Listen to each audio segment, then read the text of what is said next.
ನಮಸ್ಕಾರ ವೀಕ್ಷಕರೇ, ಎಲ್ಲರಿಗೂ ಕುಸುಮ್ ಕಿಚನ್ಗೆ ಸ್ವಾಗತ. ಇವತ್ತು ನಾನು ನಿಮಗೆ ತುಪ್ಪದ ಹೀರೆಕಾಯಿ ಅಥವಾ ತುಪ್ರಿಕಾಯಿ ಪಲ್ಯ ಮಾಡೋದು ಹೇಗೆ ಅಂತ ಹೇಳ್ತೀನಿ. ತುಂಬ ಜನಕ್ಕೆ ತುಪ್ರಿಕಾಯಿ ಅಂದರೆ ಗೊತ್ತಿರಲ್ಲ. ಯಾರಿಗೆ ಗೊತ್ತಿರುತ್ತೆ ಅದು ಅವ್ರಿಗೇನು ಹೇಳೋದು ಬೇಕಾಗಿಲ್ಲ. ಈಗ ನೋಡಿ, ಈ ತುಪ್ರಿಕಾಯಿ ಅಂತ ಸಿಗುತ್ತೆ ಈ ಮಾರ್ಕೆಟಲ್ಲಿ. ಇದು ತುಪ್ರಿಕಾಯಿ ಅಂತ ಯಾಕೆ ಕರೀತಾರೆ ಅಂದರೆ, ಈ ಪಲ್ಯ ನಾವು ಮಾಡಿದಾಗ ಇದು ಪಲ್ಯ ಇಷ್ಟೇ ಫುಲ್ ಕರಿಗೋಗ್ಬಿಡುತ್ತೆ, ಒಂದು ಸ್ವಲ್ಪ ಆಗಿಬಿಡುತ್ತೆ. ಅದಕ್ಕೆ ತುಪ್ಪದ ಹೀರೆಕಾಯಿ ಅಂತ ಕರೀತಾರೆ. ಅದಕ್ಕೆ ಇದನ್ನು ನಾವು ಫಸ್ಟ್ ಇದನ್ನು ಪೀಲ್ ಮಾಡ್ಕೋಬೇಕು. ನಾವು ಹೀರೆಕಾಯಿ ಇದಾವೆ, ತುಪ್ಪದ ಹೀರೆಕಾಯಿ ಇದಾವಲ್ಲ, ಇದನ್ನು ನಾವು ನೀಟಾಗಿ ಪೀಲ್ ಮಾಡ್ಕೊಂಡ್ಬಿಡ್ತೀವಿ. ಫಸ್ಟ್ ಪೀಲ್ ಮಾಡ್ಕೊಂಬಿಡೋಣ. ನೋಡಿ, ನಾನೀಗ ತುಪ್ಪದ ಹೀರೆಕಾಯಿನ ಚೆನ್ನಾಗಿ ಪೀಲ್ ಮಾಡ್ಕೊಂಡಿದ್ದೀನಿ. ನಾನು 2 ತುಪ್ಪದ ಹೀರೆಕಾಯಿ ಮಾಡ್ತಾಯಿದ್ದೀನಿ. ಒಂದು ಇಬ್ಬರಿಗೆ ಆಗುತ್ತೆ ಇದು. ಯಾಕಂದರೆ ಈ ತುಪ್ಪದ ಹೀರೆಕಾಯಿ ನಾವು ಮಾಡಿದಾಗ ಕರಿಗೆ ಸ್ವಲ್ಪ ಆಗುತ್ತೆ ಇದು. ಅದಕ್ಕೆ ನಾವೇನು ಮಾಡಬೇಕು, ಫಸ್ಟ್ ಇದನ್ನು ಪೀಲ್ ಮಾಡಿಕೊಂಡು ಚಿಕ್ಕದಾಗಿ ಹೆಚ್ಕೊಂಡ್ಬಿಡ್ತೀನಿ. ಈಗ ಇದನ್ನು ನೋಡಿ, ತುಪ್ಪದ ಹೀರೆಕಾಯಿ ಪಲ್ಯನ ಮಾಡೋಕ್ಕೆ ಏನೇನು ಸಾಮಗ್ರಿಗಳು ಬೇಕಂದರೆ, ನಾವು ತುಪ್ಪದ ಹೀರೆಕಾಯಿನ ಪೀಲ್ ಮಾಡಿ ಕಟ್ ಮಾಡಿ ಇಟ್ಕೊಂಡಿದ್ದೀನಿ. ಇದಕ್ಕೆ ಒಂದು ಈರುಳ್ಳಿ ತೊಗೊಂಡಿದ್ದೀನಿ, ಒಂದು ಸ್ವಲ್ಪ ಬೆಳ್ಳುಳ್ಳಿ ಸಣ್ಣದಾಗಿ ಇಟ್ಕೊಂಡಿದ್ದೀನಿ, ಸ್ವಲ್ಪ ಹಸಿಮೆಣ್ಸಿನ್ಕಾಯಿ, ಸ್ವಲ್ಪ ಕರಿಬೇವು, ಒಂದು ಚಿಕ್ಕ ಟೊಮೆಟೊ. ಇದಕ್ಕೆ ನಾನು ಶೇಂಗಾ ಹುರ್ಕೊಂಡು ಮಿಕ್ಸಲ್ಲಿ ತರಿಯಾಗಿ ಗ್ರೈಂಡ್ ಮಾಡ್ಕೊಂಡ್ಬಿಡ್ತೀನಿ. ಇದಕ್ಕೆ ಸ್ವಲ್ಪ ಕೊತ್ತಂಬರಿ ಸೊಪ್ಪು, ರುಚಿಗೆ ತಕ್ಕಷ್ಟು ಉಪ್ಪು. ಇದಕ್ಕೆ ನಾನು ಸಾಂಬಾರು ಪೌಡ್ರ್ ಮನೇಲಿ ಮಾಡಿ ಸಾಂಬಾರು ಪೌಡ್ರ್ ಯೂಸ್ ಮಾಡ್ತಾಯಿದ್ದೀನಿ. ಇದಕ್ಕೆ ಸ್ವಲ್ಪ ಖಾರ ಪುಡಿ, ಇದು ಸಾಸಿವೆ, ಜೀರಿಗೆ ಮತ್ತು ಸ್ವಲ್ಪ ಅರಿಶಿನ ಪುಡಿ. ಇದು ಹೇಗೆ ಮಾಡೋದು ಅಂತ ಹೇಳ್ತೀನಿ ನಿಮಗೀಗ. ನಾನು ಒಂದು ಪ್ಯಾನ್ ಬಿಸಿ ಮಾಡೋಕ್ಕಿಟ್ಟಿದ್ದೀನಿ. ಈ ಪ್ಯಾನ್ ಬಿಸಿ ಆದಮೇಲೆ ಇದಕ್ಕೆ ನಾನು ಒಂದು 2 ಸ್ಪೂನ್ ಎಣ್ಣೆ ಹಾಕ್ತಾಯಿದ್ದೀನಿ. ತುಂಬ ಎಣ್ಣೆನು ಬೇಕಾಗಲ್ಲ ಇದಕ್ಕೆ. ಒಂದು ಚಿಕ್ಕ ಸ್ಪೂನಲ್ಲಿ ಒಂದು 2 ಸ್ಪೂನ್ ಎಣ್ಣೆ ಹಾಕಿದರೆ ಸಾಕು. ನಾವು ಸ್ವಲ್ಪ ಎಣ್ಣೆ ಬಿಸಿ ಆಗಲಿ. ಎಣ್ಣೆ ಬಿಸಿ ಆದಮೇಲೆ ಇದು ನಾವು ಒಂದು ಸ್ವಲ್ಪ ಸಾಸಿವೆ, ಒಂದು ಸ್ವಲ್ಪ ಜೀರಿಗೆ ಆದಮೇಲೆ ನಾವು ಇದಕ್ಕೆ ಬೆಳ್ಳುಳ್ಳಿ, ಒಂದು ಸ್ವಲ್ಪ ಹಸಿಮೆಣ್ಸಿನ್ಕಾಯಿ ಚಿಕ್ಕದಾಗಿ ಎತ್ಕೊಂಡಿರೋ ಹಸಿಮೆಣ್ಸಿನ್ಕಾಯಿ, ಒಂದು ಸ್ವಲ್ಪ ಕರಿಬೇವು, ಇದೆಲ್ಲ ಹಾಕಿ ಸ್ವಲ್ಪ ಹಸಿ ವಾಸನೆ ಹೋಗೋ ತನಕ ಸ್ವಲ್ಪ ಫ್ರೈ ಮಾಡ್ಕೊಳ್ಳೋಣ ಬೆಳ್ಳುಳ್ಳಿಗೆ.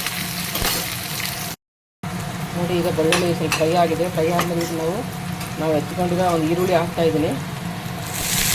ಖಂಡಿತ ಈ ಪಲ್ಯ ಟ್ರೈ ಮಾಡಿ ನೋಡಿ, ತುಂಬಾ ಡಿಫ್ರೆಂಟ್ ಆಗಿರುತ್ತೆ, ತುಂಬಾ ರುಚಿಯಾಗಿರುತ್ತೆ. ನೀವು ಚಪಾತಿಗಾಗಲಿ ಅನ್ನಕ್ಕಾಗಲಿ ಸಾರು ಮಾಡೋದೇ ಬೇಡ, ಇದನ್ನೇ ನೀವು ಸ್ವಲ್ಪ ಗ್ರೇವಿ ಟೈಪ್ ಮಾಡಿಕೊಂಡು ಅನ್ನಕ್ಕೂ ನೀವು ನಂಚ್ಕೊಂಡು ತಿನ್ಬೋದು. ತುಂಬಾ ರುಚಿಯಾಗಿರುತ್ತೆ.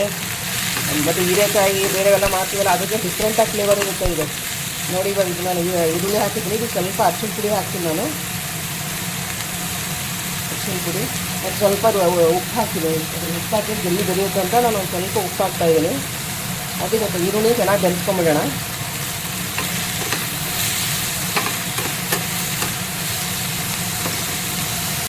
ಶೇಂಗಾನೇ ಹುರ್ಕೊಂಡಿದ್ನಲ್ಲ, ಸಿಪ್ಪೆ ತೆಗೆದಿದ್ದೀನಿ, ಅದನ್ನು ನಾನು ಸ್ವಲ್ಪ ತರಿಯಾಗಿ ಗ್ರೈಂಡ್ ಮಾಡ್ಕೊಂಡ್ಬಿಡ್ತೀನಿ. ನಾನು ತರಿಯಾಗಿ ಇದನ್ನು ಗ್ರೈಂಡ್ ಮಾಡ್ಕೊಂಡಿದ್ದೀನಿ. ತುಂಬ ಪೌಡ್ರ್ ಮಾಡ್ಕೊಳ್ಳೋಕೆ ಹೋಗಬೇಡಿ. ನೋಡಿ, ಈಗ ನಾನು ಗ್ರೈಂಡ್ ಮಾಡಿ ಇಟ್ಕೊಂಡಿದ್ದೀನಿ.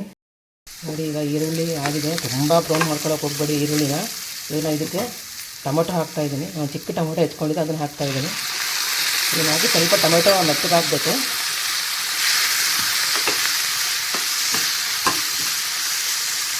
ಇದಕ್ಕೆ ನಾನು ಸ್ವಲ್ಪ ನೀರು ಹಾಕ್ತಾಯಿದ್ದೀನಿ. ಈಗ ಟೊಮೊಟೊ ಹಾಕಿದ್ಮೇಲೆ ಇದು ಸ್ವಲ್ಪ ನೀರು ಹಾಕ್ತಾಯಿದ್ದೀನಿ. ನಿಮಗೆ ಸ್ವಲ್ಪ ಅನ್ನಕ್ಕೂ ಬೇಕು ಅಂದರೆ ನೀವು ಜಾಸ್ತಿ ನೀರು ಹಾಕ್ಕೋಬೋದು. ಇಲ್ಲ ಬರೀ ಚಪಾತಿ ರೊಟ್ಟಿಗಷ್ಟೇ ನಾವು ಇದು ಮಾಡ್ಕೊತೀವಿ ಅಂದರೆ ಗ್ರೇವಿ ಏನು ಬೇಕಾಗಲ್ಲ. ನೀವು ಗ್ರೇವಿ ಭಾಳ ಮಾಡಿಕೊಂಡ್ರೆ ಅನ್ನಕ್ಕೆ ಮಾತ್ರ ತುಂಬಾ ರುಚಿಯಾಗಿರುತ್ತೆ. ಬರೀ ಅನ್ನ ತುಪ್ಪ ಇದನ್ನು ತುಪ್ಪ ಹೀರೆಕಾಯಿ ಪಲ್ಯನೇ ತಿನ್ಬೋದು, ಅಷ್ಟು ರುಚಿಯಾಗಿರುತ್ತೆ. ನಿಮಗೆ ಗ್ರೇವಿ ಮಾಡಿಕೊಂಡ್ರೆ ಅನ್ನಕ್ಕೂ ಯೂಸ್ ಮಾಡ್ಕೋಬೋದು. ಇಲ್ಲ ನಾವು ಬರೀ ಚಪಾತಿ ರೊಟ್ಟಿಗಷ್ಟೇ ಅಂದರೆ ನೀವು ನೀರು ಕಡಿಮೆ ಹಾಕ್ಕೋಬೋದು. ನೋಡಿ, ನಾನು ನೀರು ಹಾಕಿದ್ದೀನಿ. ಇದಕ್ಕೆ ನಾನು ಸಾಂಬಾರು ಪುಡಿ 1 ಸ್ಪೂನು, ಒಂದು ಸ್ವಲ್ಪ ಖಾರ ಪುಡಿ, ಹಸಿಮೆಣ್ಸಿನ್ಕಾಯಿ ಹಾಕಿದ್ದೀನಿ, ಅದಕ್ಕೆ ಸ್ವಲ್ಪ ಖಾರ ಪುಡಿ ಹಾಕ್ತಾಯಿದ್ದೀನಿ. ನಿಮಗೆ ಖಾರ ನೋಡ್ಕೊಂಡು ನೀವು ಹಾಕ್ಕೋರಿ. ಬೇಕಾದರೆ ಖಾರ ಪುಡಿ ಹಾಕ್ಬೋದು, ಬೇಡರೆ ಬಿಡ್ಬೋದು. ನೋಡಿ, ನಾನು ಚೆನ್ನಾಗಿ ಇದನ್ನು ಮಸಾಲೆ ಹಾಕಿ ನೀರೆಲ್ಲ ಹಾಕಿ ಚೆನ್ನಾಗಿ ಇದನ್ನು ಟೊಮೊಟೊ ಮೆತ್ತಗಾಗೋ ತನಕ ಇದನ್ನು ಚೆನ್ನಾಗಿ ಬಾಡಿಸ್ಕೊತೀನಿ. ಈಗ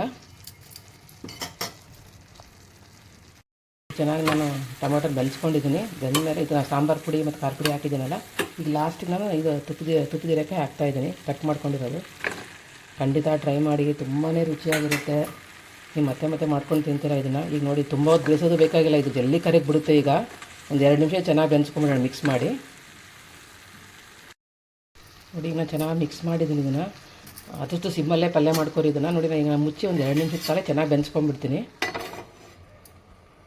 ಇಟ್ಟಿದ್ದೆ ಬೆನೆಯೋಕ್ಕೆ. ನೋಡಿ, ಪಲ್ಯ ಆಗಿದೆ. ತುಂಬ ಹೊತ್ತೇನು ಬೇಕಾಗಲ್ಲ ಈ ಪಲ್ಯ ಬೆನೆಯೋಕ್ಕೆ.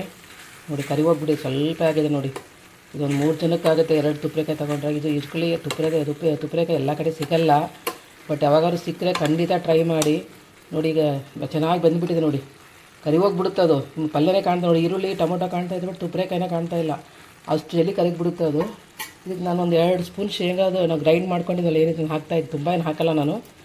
ನೋಡಿ ಇಷ್ಟು ಹಾಕಿ ನಾನು ಚೆನ್ನಾಗಿ ಕಲಿಸ್ಕೊಂಡ್ಬಿಡ್ತೀನಿ. ಈಗ ನೀವು ಗ್ರೇವಿ ಟೈಪ್ ಮಾಡಿಕೊಂಡ್ರೆ ಇದನ್ನು ನೀವು ಸ್ವಲ್ಪ ನೀರು ಜಾಸ್ತಿ ಹಾಕ್ಕೊರಿ. ನಾನು ಪಲ್ಯ ಮಾಡ್ತಾಯಿದ್ದೀನಿ ಅಂತ ನಾನು ಜಾಸ್ತಿ ಹಾಕ್ಕೊತಾ ಇಲ್ಲ.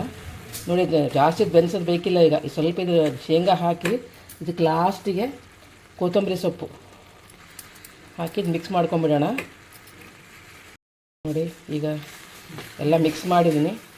ನೋಡಿ ಬಿಸಿ ಬಿಸಿ ತುಪ್ಪದ ಹೀರೆಕಾಯಿ ಪಲ್ಯ ರೆಡಿಯಾಗಿದೆ. ಖಂಡಿತ ಟ್ರೈ ಮಾಡಿ, ತುಂಬಾ ರುಚಿಯಾಗಿರುತ್ತೆ. ಯಾರಾದರೂ ಟ್ರೈ ಮಾಡಿದರೆ ಕಮೆಂಟ್ ಸೆಕ್ಷನಲ್ಲಿ ಹೇಗಾಗಿದೆ ಅಂತ ಕಮೆಂಟ್ ಮಾಡಿ. ನನ್ನ ಚಾನಲ್ಗೆ ಸಬ್ಸ್ಕ್ರೈಬ್ ಮಾಡಿ.